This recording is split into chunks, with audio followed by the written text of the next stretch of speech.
যারা লোকজন আছেন আর কি, যারা ধর্মের আড়ালে সন্ত্রাসী করেন, তারা ওই চ্যানেলটা বারবার কি বলে আপনার এই রিপোর্ট করতেছে। উনি কন্টেন্ট আমাদের বাধ্য হয়েছে। ঠিক 1 মাস পরেই জেনেলিয়া রিতেশ সেম কন্টেন্টে দেখেন আপনার মুভি আছে। আমরা যেটা ভাবতেছি সেটা তো আসলে ইন্টারন্যাশনালি ভাবতেছি, কিন্তু আপনি তো দেখতে চাচ্ছেন না। আপনি লুকায় লুকায় মনে করেন লাল নীল ছবি দেখবেন, ঠিক আছে, আর আমরা কিছু করতে গেলে মনে করেন যে তুমি তো চাঁদের তারা। যাই হোক, রুচির অবক্ষয় এই শব্দটা বা এই টার্মটা আসলে খুব শোনা যায়, তো এই দায় আসলে কার? নির্মাতা যারা বানাচ্ছেন নাকি যারা দেখছেন? সবারই। আমার রুচি খারাপ হয়েছে দেখে তো আমি খারাপ জিনিস বানাইছি, আর তাদের রুচি খারাপ দেখে তারা খারাপ জিনিস দেখতেছে। ঠিক আছে, দায় আসলে বহুত এন্ডেরই আছে। আপনার কি মনে হয় যে এটা কমানো দরকার নাকি এভাবেই চলুক? এর মধ্যে খারাপ না হলে, রুচি খারাপ না হলে ভালো কোনটা, ভালো রুচি কোনটা বুঝতে পারবেন না তো। সো খারাপটা দরকার ভালোটাকে বোঝার জন্য। সিনেমার বাজেট ধরেন কম, তো এখন হলো বাজেট থেকে কিছু একটা সরাতে হবে, তো টপ স্টারকে সরাবেন নাকি টপ টেকনিশিয়ান? গল্পের উপর ডিপেন্ড করবো আসলে। আমার ধরেন আপনি মালায়াম ইন্ডাস্ট্রি দেখেন, মালায়াম ইন্ডাস্ট্রি আজকে কিন্তু 300-500 কোটিতে গিয়ে পৌঁছেছে। প্রথমত সিনেমা কিন্তু ছিল 40 লাখ 50 লাখ টাকার সিনেমা। একটা নায়ক নায়কের কথা চিনবেন না, মানে একদম বাঁকা তেরা, উপরে দেখতে ভালো না, জীবনে নামও শোনেন নাই।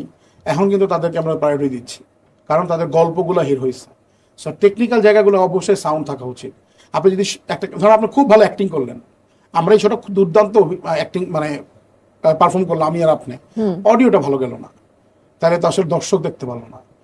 ভিজুয়ালটা ভালো গেল না, তাহলে তো দর্শক বুঝতে পারলো না। তার মানে কি টেকনিক্যাল জায়গা থেকে আপনাকে সরানোর দরকার নেই। টেকনিক্যালি আপনি যত সাউন্ড হবেন, আপনি দর্শকের কাছে তাড়াতাড়ি পৌঁছতে পারবেন। হ্যাঁ, অ্যাক্টিংটা দরকার আছে, কিন্তু ধরেন অ্যাক্টিংটা তো আমরা করাই নিতে পারবো, এটা রিটেক হয়, কিন্তু দর্শকের কাছে তো আসলে সাউন্ড জিনিসই চাইতে হবে, যেটা আসলে টেকনিক্যালি রিচ। সো আমি কখনো সময় টেকনিক্যাল জায়গা থেকে আপোষ করতে রাজি না। আমি হয়তো গল্পের প্রেক্ষিতে আমি একটা সুপারস্টার দিয়ে আপনি সুপারস্টার বানাইতে পারবেন, ঠিক আছে, আমার সুপারস্টার হয়তো গল্প হবে, ওই গল্প দিয়ে হয়তো একজন নতুন সাকিব খান তৈরি হতে পারে। এদিকে বাংলাদেশে ভালো সিনেমা হচ্ছে না, অনেকেই বলেন যে প্রচুর ভালো কাজ হচ্ছে না, একটা দুটো হয়ে আবার থেমে যাচ্ছে, তো এটার জন্য কাকে দায়ী করবেন? প্রযোজক, পরিচালক নাকি দর্শক? অবশ্যই আমরা আসলে যে বললাম যে আমাদের স্টার নাই, তো কাকে দিয়ে বানাবেন আপনি? স্টার নাই, ভালো ডিরেক্টর নাই, 2-4 জন আছে তারা হয়তো কাজ করছে, তারপরে আবার একই রকম ঘটতেছে।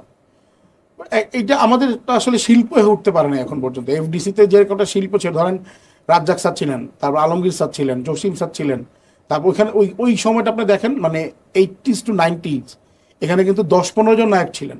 মান্না ভাইদের সময় আমিন খান সবাই মিলে, তারপর হচ্ছে আমাদের কি বলে ওমর সানি ভাই, সব কিন্তু নায়ক ছিল এখানে।